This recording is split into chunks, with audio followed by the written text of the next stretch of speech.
Do lado do Lobão, a gente tem o uísque. Isso é permitido, inclusive, consumir durante a entrevista. Agora, se você tivesse um baseado do seu lado, você não poderia estar consumindo em frente à câmera, porque você estaria cometendo uma infração. Infração não, um crime hediondo, porque você fumar publicamente para uma televisão, eu sou muito expert nessas leis. Artigo 12, crime inafiançável e hediondo. Agora, eu chegar aqui para você, chegar e dar um gole de assim, ó. Isso não tem problema. Eu costumo pensar que esse delírio da maconha é a mesma coisa da que a Inquisição, você pensa que tem um demônio junto. A maconha, é muito carregado você dizer para uma pessoa que a pessoa é maconheira.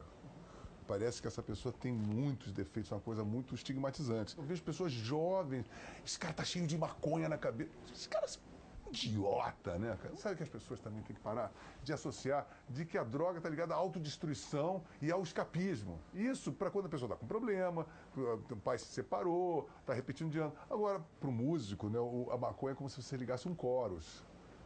Bum, fica tudo estereofônico. Infelizmente, cara, a maconha é por isso que o músico sempre foi, porque é muito musical. E não raro vira um método de trabalho. Mas é o quê? E ao se valerem desse tipo de método, quem sai ganhando, não somente a pessoa, é a sociedade, porque inventores, cientistas, artistas, todas essas pessoas, imaginem só isso.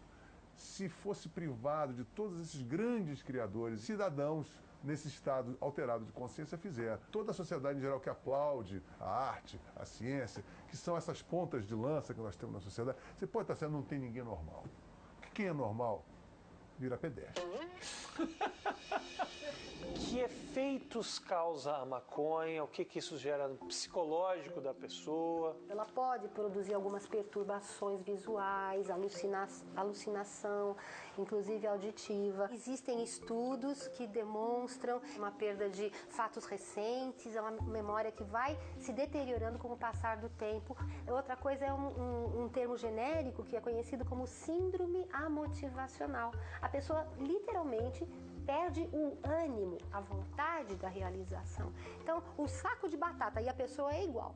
O cigarro, ele é mais prejudicial? Existe um mito dizendo que a pessoa que fuma um cigarro qualquer, de tabaco, ela teria um prejuízo maior na sua saúde do que uma pessoa que fuma um cigarro de maconha. Isso não corresponde à realidade. Aqueles alcatrão, ulha, que são todos obtidos, podem causar um efeito prejudicial tanto em fímbrias nasais como na área pulmonar, que podem evoluir até um câncer de um fumante. Eles estarão presentes no cigarro da maconha com uma outra forma, porque na verdade, no caso do cigarro, eu ainda tenho o filtro. Na maconha, eu não tenho filtro. Então, todas aquelas outras substâncias da queima daquela planta estarão sendo tragadas juntamente com a fumaça. Muitas pessoas estão vendo a gente conversar aqui agora, devem estar pensando o seguinte: pô, meu, esse aí é um vagabundo sem vergonha, maconheiro, bandido. O que você tem para dizer sobre isso? Tenho para dizer para essas pessoas que eu sou um cara super produtivo, que no meu meio de trabalho, por exemplo, eu sempre consigo um destaque graças à minha capacidade individual. Eu tenho um casamento de 9 anos, único, 3 filhos frutos desse casamento, vou às reuniões de escola, minha esposa acabou de concluir a faculdade, então eu levo uma vida perfeita. E todo o meu círculo de amizade não tem vagabundo. Até agora você tem me falado muito do lado bom, o lado positivo, o lado suave da maconha. Beleza. E o lado que não é tão suave assim, os malefícios da maconha. Olha só, eu nunca poderia defender que fumar maconha é de todo bom. Porque a fumaça da maconha e a fumaça do cigarro são basicamente constituídas das mesmas substâncias, que eu não vou aqui falar os nomes químicos para não atrapalhar. Então a fumaça da maconha realmente ela não é benéfica.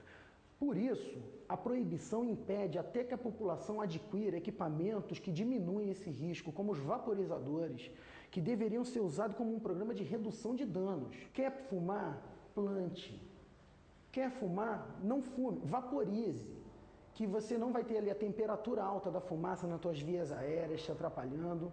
Você não vai ter o contato com essas substâncias cancerígenas que estão na fumaça indiscutivelmente. Então a proibição tem mais esse malefício aí. No Brasil, a maconha é uma droga ilegal e, além da punição, ao seu uso podem estar associadas depressão, taquicardia, paranoia e até problemas pulmonares graves. Mas em países do primeiro mundo, como Holanda e Portugal, ela é legalizada e controlada. Já em outros países como Canadá, Reino Unido e Espanha, o uso é permitido somente para fins medicinais e com prescrição médica.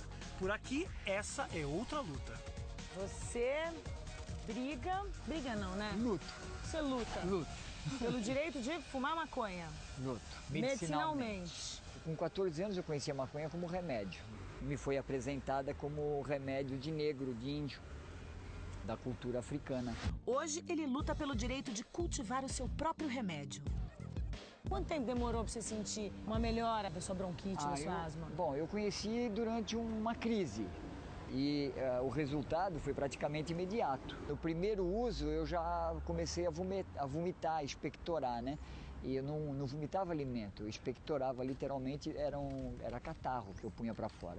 Nunca mais tive problemas de saúde. Aí depois, aos 35 anos, veio a AIDS. Descobriu que tinha vírus HIV. Que eu tinha me contaminado, que eu tava infectado. E aí eu passei a pesquisar se teria problema no uso da maconha no tratamento da AIDS. Como a AIDS era uma doença, era nova e ainda é nova de certa maneira, não tinha-se muitos estudos. Mas de tudo que eu consegui levantar sobre o tratamento da AIDS na época, há 20 anos atrás, e o uso da maconha era um auxiliar no tratamento. E eu me mudei para Visconde de Mauá, comecei a plantar maconha, cuidar da minha vida lá e passei a usar maconha durante praticamente quase uns 13 anos. Até que quando a carga viral já estava insuportável, aí eu vi que não tinha outro recurso a não ser entrar no coquetel. Aí foi o que eu fiz. Então você não se tratava com os medicamentos? Não, usei maconha, chá, fiquei no mato, você mudei de vida. Você não teve medo também de continuar fumando maconha e não tomar todo o remédio que a medicina te indicava? Mas a própria ciência não tinha certeza do que ela estava fazendo em relação à AIDS, como é que eles poderiam me criticar? Eu me coloquei numa posição de risco pessoal.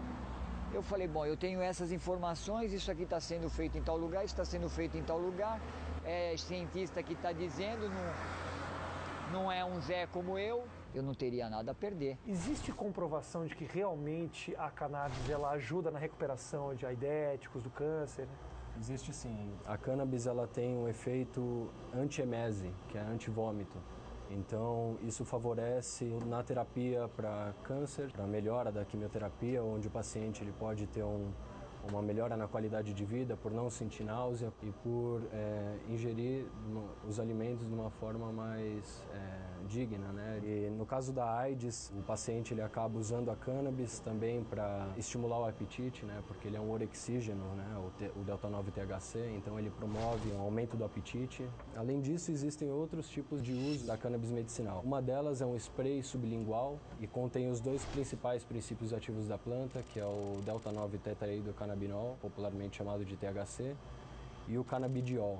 E essas duas substâncias são já descritas, né, e receitadas em países como o Canadá e o Reino Unido para o tratamento da esclerose múltipla. E além disso, ele está sendo testado para diversos outros tipos de terapia, para diversos tipos de doenças. Eu estou reivindicando o uso medicinal dela, entendeu? Eu não posso sair falando, ó, libera para todo mundo fumar, mas que realmente não existe motivo para a maconha estar criminalizada, não existe. E a minha realidade hoje é outra. Eu não estou pedindo para fumar maconha para fazer festa. Eu preciso da maconha para a manutenção da minha saúde.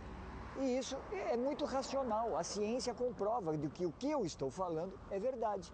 Eu só estou reivindicando a minha liberdade individual de escolha. Eu tive que sentar com os meus médicos e falar, não, quem cuida do meu tratamento e quem dirige o meu tratamento sou eu. Então, os meus médicos matematicamente reconhecem que meus exames estão muito bem, obrigado, e eu não vou mudar o jogo.